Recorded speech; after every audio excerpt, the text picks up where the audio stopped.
So the website that I want to kind of look at now is Randomlists. I like to use this particular website to put together groups at times, just so if I just want to put together random groups, then I just go ahead and click on them, and it will group up depending on how many students you have. So you can go in here, you can edit your list.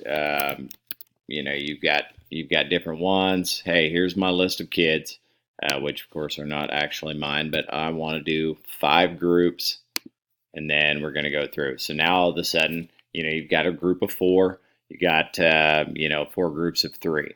So you can go through and do it that way. You can do it by numbers. You just kind of assign numbers. You could do it by kind of a roll of dice type of deal. And so at that point, hey, this is what we've got. You can do a lot of those things.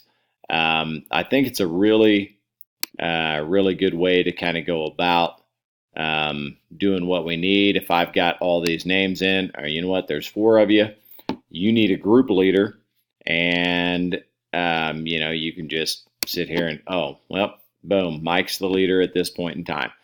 So that's the person I'm going to call on that group, and it kind of makes it one very I guess it would be very fair and very random. So that way, you as a teacher, the students don't feel like, hey, you're picking favorites. You always pick Mike to be the leader. Well, fine. John's a leader now. No big thing. So also flip a coin. If you want to just, kind of do the old heads and tails. Oh, it's heads. Oh, it's tails. It's heads. It's heads. I was just wondering if it's double heads. 2 in a row. Woo!